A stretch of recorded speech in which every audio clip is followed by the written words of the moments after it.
Mike Houston, Mayor of Springfield. Good morning. At 10 o'clock, I was down at the downtown there, just right off the old state capitol. We had the opening of our farmers market. Had a huge crowd down there. And I would venture to guess that if we did a survey down there to the people that were standing there, and we asked them what kind of physical condition is the city of Springfield in, to a person they'd be able to talk about the budget problems that we have in our community. Because those budget problems have been well documented. It is the topic of conversation. I was sworn in as mayor on April 29th. So I already had a budget in place. When they put that budget in place, one of the things they did was they eliminated 51 positions within city government. The good news is that they did that basically by reducing vacant positions. Last night, before the city council, we presented a plan where we are going to reserve a portion of the existing budget so that our people that within city government that already have a budget is being reduced or reserved, with the idea that we are going to reduce personnel further, because there's just simply no way that we can get a handle on our financial problem without dealing within the employees of city government. In 1969, they established the Local Government Distributive Fund. For the city of Springfield, that means $2.8 million. $2.8 million at a time when we are already eliminating positions, that we have a budget that we are going to eliminate more positions. I can't imagine what the impact of a $2.8 million cut would be on top of what has already been done.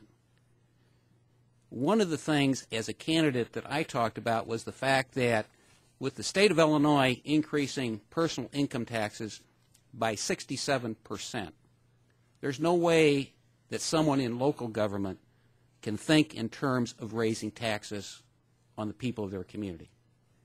We have to live within our means. The state of Illinois has to live within their means.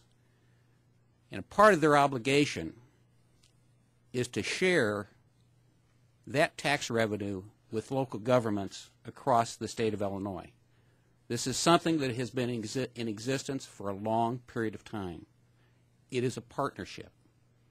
If those funds are cut, it is going to mean tax increases and reductions all across the state of Illinois.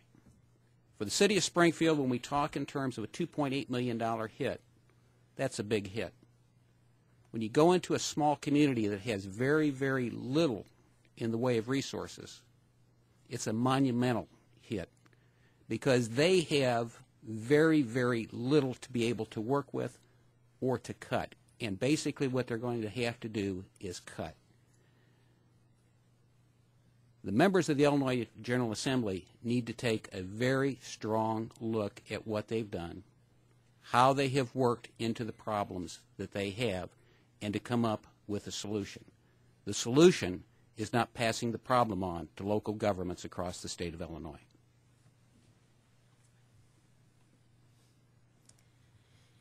And next we'll hear from Pat Devaney, Associated Firefighters of Illinois. I'd like to start off by thanking all of the municipal groups and the elected officials that I'm here with today. I feel like it must be a good issue to be shoulder to shoulder with you.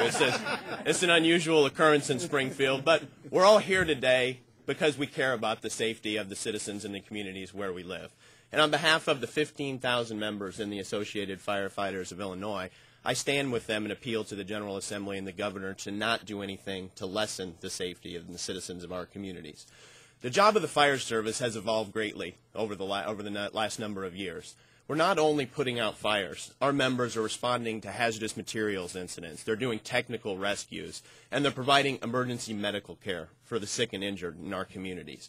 Over the last couple of years, because of the economic conditions that we face across the states, we have had to do a number of things that have cut the level of service that we provide to our citizens.